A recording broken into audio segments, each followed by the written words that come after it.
Halo teman-teman, apa kabar? Sudah lama ya kita tidak berjumpa. Teman-teman, kita akan memuji Tuhan bersama-sama. Teman-teman sudah siap sekolah minggu? Kita mau berdoa dulu yuk. Kita mau berdoa ya. Nanti teman-teman ikut berdoa dari rumah bersama dengan Bu Susan. Anak-anak yang kasih oleh Tuhan Yesus, mari kita bersama-sama berdoa. Tuhan Yesus, terima kasih karena Tuhan boleh memberkati kami untuk kami boleh bersama-sama mengikuti sekolah minggu online di rumah kami masing-masing. Berkati kami semua Tuhan, agar ketika kami mendengarkan firman Tuhan, kami boleh benar-benar menyerahkan seluruh pikiran kami untuk dibentuk oleh Tuhan. Terima kasih Tuhan, berkati puji-pujian kami, lagu-lagu yang kami dengarkan, dan kami juga akan menyanyikan bersama-sama. Tuhan memberkati. Dalam nama Tuhan Yesus kami berdoa. Amin. Teman-teman, kita sudah berdoa. Sekarang kita memuji Tuhan ya. Sudah siap memuji Tuhan? Kita akan menyanyi. Dina? Ya, kita akan menyanyi ya. Lagu apa ya Dina? Kita akan menyanyi lagu Dengar Dia Panggil Nama Saya.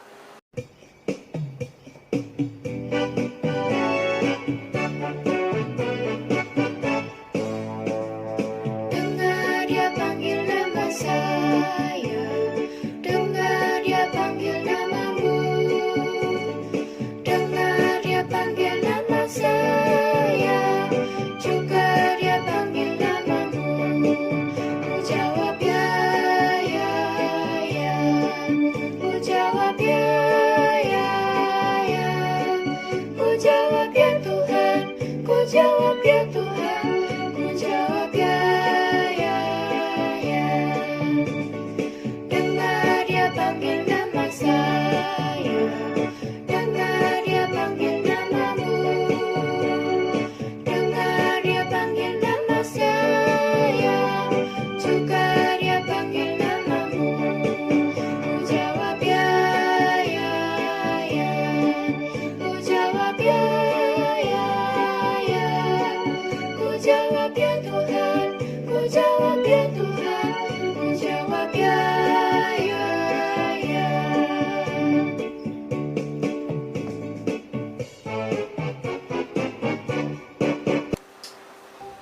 Dina, Dina, Dina. Kamu kenapa teriak-teriak, Dina? Habisnya kamu dari tadi asyik aja main HP.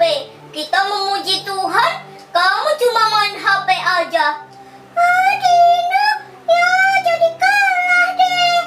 Kamu ini ganggu aja aku main. Hei, Dina, kamu juga salah. Karena kan sekarang kita lagi sekolah minggu. Nggak waktunya kita main. Nanti kalau sudah selesai sekolah minggu, baru kita main.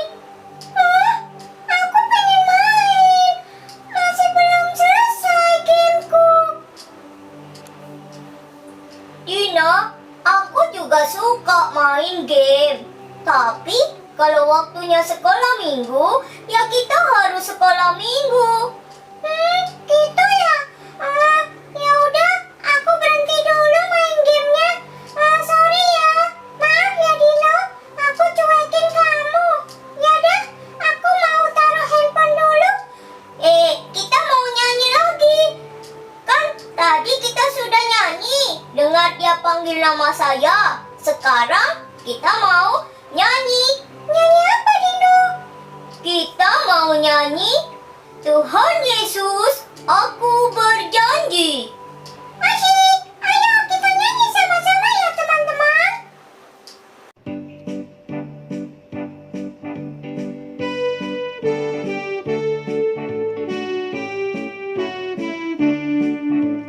Tuhan Yesus, aku berjanji jadi murid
Halo anak-anak, apa kabar? Ya, baik semua ya. Oke, kembali lagi dengan Pak Kris. Ya, terima kasih Kak Susan yang sudah membawakan puji-pujian yang penuh semangat dan ceria. Nah, saat ini kita akan mendengarkan firman. Terlebih dahulu kita akan berdoa ya. Mari kita berdoa. Bapa dalam surga, terima kasih Tuhan atas berkat-Mu Tuhan, kami masih tetap sehat dan semangat Tuhan pada saat ini untuk kami dapat mendengarkan firman-Mu Tuhan. Biarlah firman-Mu Tuhan yang mengajarkan tentang ketaatan Tuhan dapat kami dengar dengan baik, dan kami dapat fokus dalam mendengarkan firman Tuhan, dan kami dapat mendapatkan berkat dari Engkau Tuhan. Terima kasih Bapa, dalam nama Tuhan kami Yesus Kristus kami berdoa dan mengucap syukur. Amin. Nah, pada saat ini Pak Kris sedang berada di pantai. Tentu tidak ya, ini hanya backgroundnya saja. Kita akan belajar dari firman Tuhan, yaitu taat dan berani melakukan yang baik. Oke. Nah, sebelumnya kita akan baca firman Tuhan. Pak Kris akan tunjukkan di screen-nya dulu di sini ya. Nah, ini kita akan baca Kisah Para Rasul 6 ayat 8 sampai 15. Pak Kris akan bacakan, yaitu berjudul tuduhan terhadap Stefanus. Dan Stefanus yang penuh dengan karunia dan kuasa mengadakan mujizat-mujizat dan tanda-tanda di antara orang banyak. Tetapi tampillah beberapa orang dari jemaat Yahudi yang disebut jemaat orang Libertini. Anggota-anggota jemaat itu adalah orang-orang dari Kirene dan dari Alexandria, bersama dengan beberapa orang Yahudi dari Kilikia dan dari Asia. Orang-orang itu bersoal jawab dengan Stefanus, tetapi mereka tidak sanggup melawan hikmatnya dan roh yang mendorong dia berbicara. Lalu mereka menghasut beberapa orang untuk mengatakan, kami telah mendengar dia mengucapkan kata-kata hujat terhadap Musa dan Allah. Dengan jalan demikian mereka mengadakan suatu gerakan di antara orang banyak serta tua-tua dan ahli-ahli Taurat. Mereka menyergap Stefanus, menyeretnya dan membawanya ke hadapan mahkamah agama. Lalu mereka memajukan saksi-saksi palsu yang berkata, orang ini terus-menerus mengucapkan perkataan yang menghina tempat kudus ini dan hukum Taurat. Sebab kami telah mendengar dia mengatakan bahwa Yesus orang Nazaret itu akan merubuhkan tempat ini dan mengubah adat istiadat yang diwariskan oleh Musa kepada kita. Semua orang yang duduk dalam sidang mahkamah agama itu menatap Stefanus. Lalu mereka melihat muka Stefanus sama seperti muka seorang malaikat. Nah, di sini kita semua tahu ya, Stefanus berbuat baik, berbicara yang baik, tetapi orang-orang tidak suka.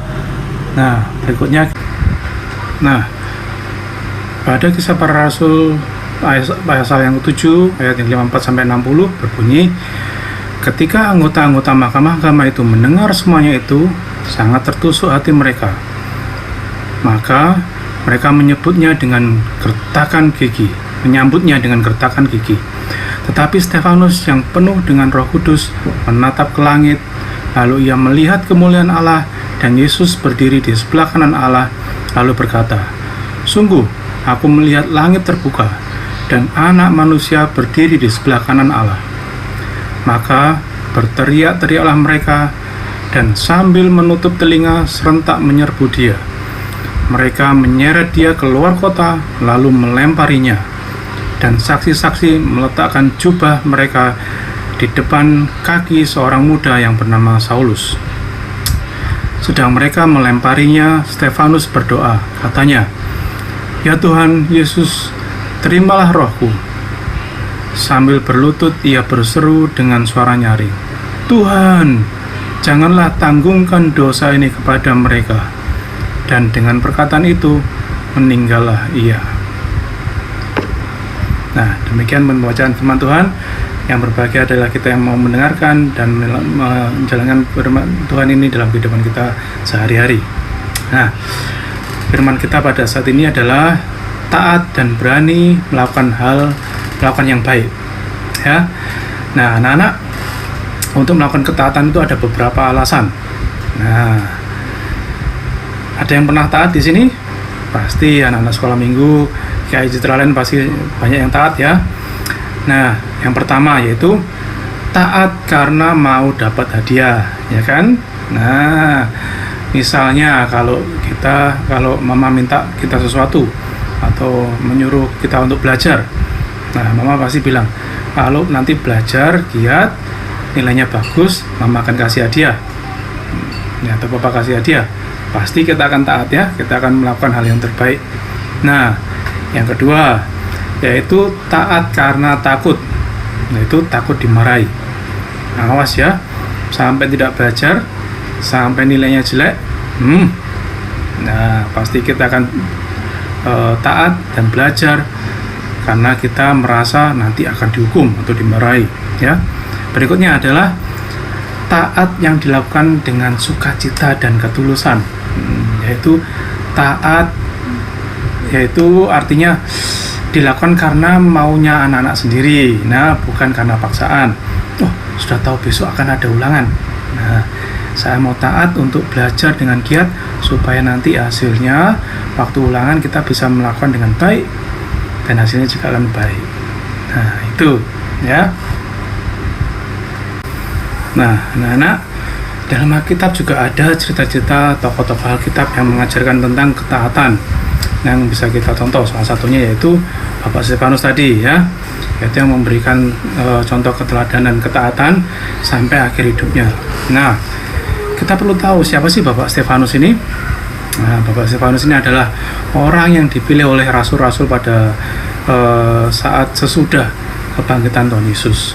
Nah, Bapak Stefanus ini mempunyai tugas yaitu mengawasi pemberian bantuan buat janda-janda. Nah ini itu ya, Bapak Stefanus memberikan bantuan terhadap janda-janda. Ini ibu-ibunya, janda-jandanya yang perlu diberikan bantuan. Nah, Bapak Stefanus juga mempunyai kemampuan yang diberikan oleh Tuhan, yaitu kemampuan berkhotbah. Dan banyak orang yang menjadi percaya dan mengikut Kristus. Nah, namun apa yang terjadi? Ternyata tidak semua orang suka terhadap Bapak Stefanus ini.